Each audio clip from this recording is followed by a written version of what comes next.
Life can be heavy, especially if you try to carry it all at once. Part of growing up and moving into new chapters of your life is about catch and release.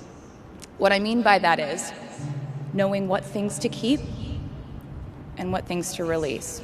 You can't carry all things, all grudges, all updates on your ex, all enviable promotions your school bully got at the hedge fund his uncle started. Decide what is yours to hold and let the rest go. Oftentimes, the good things in your life are lighter anyway, so there's more room for them.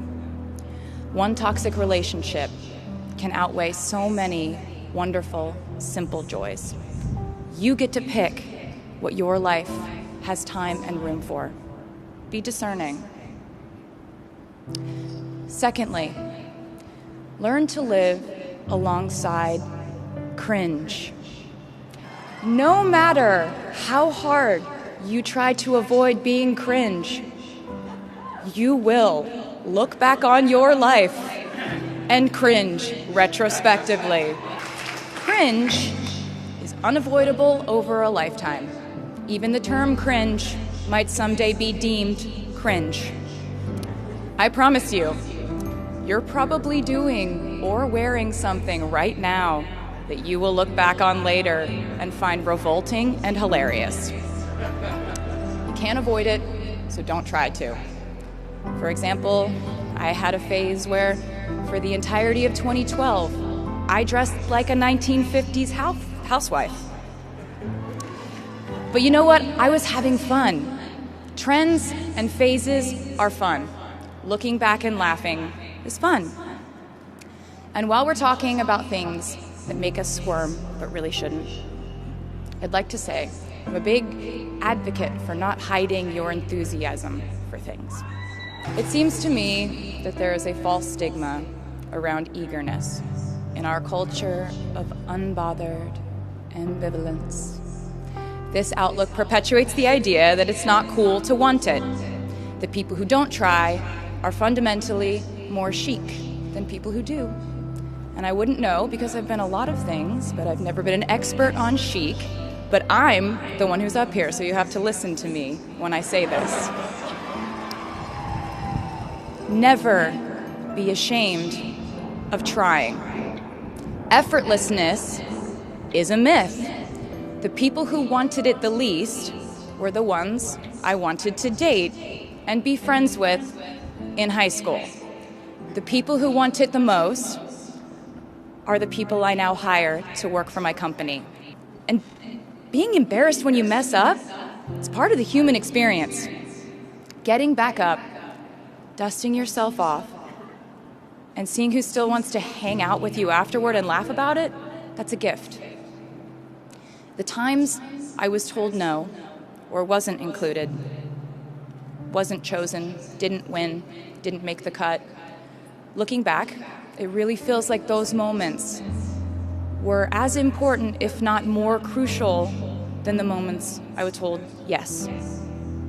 Having journalists write in-depth, oftentimes critical pieces about who they perceived me to be made me feel like I was living in some weird simulation.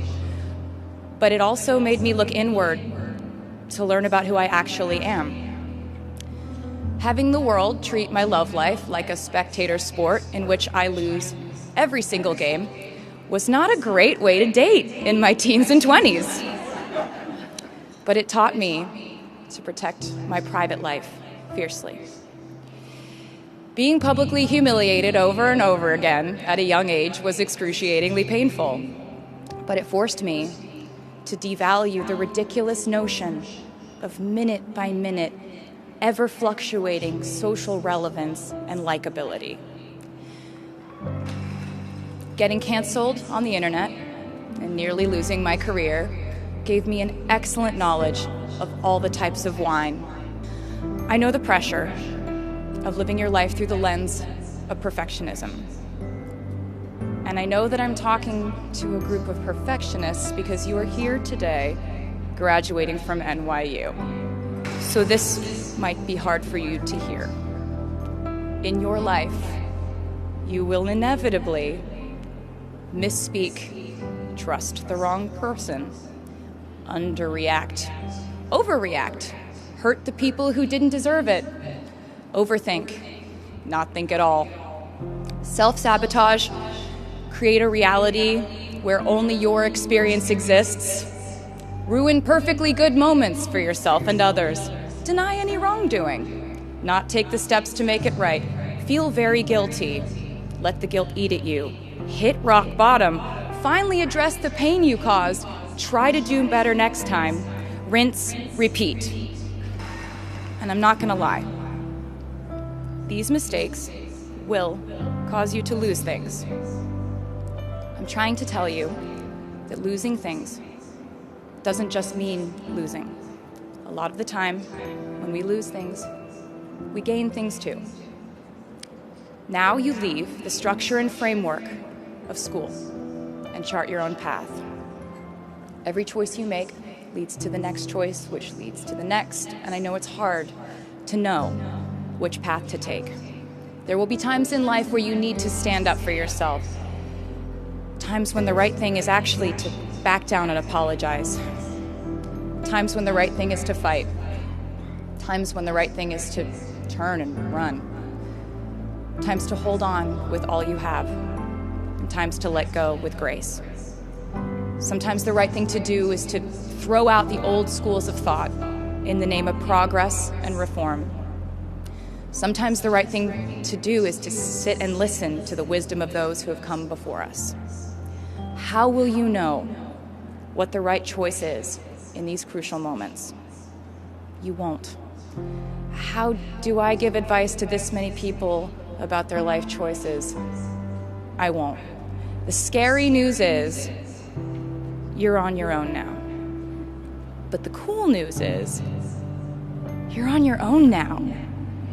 I leave you with this.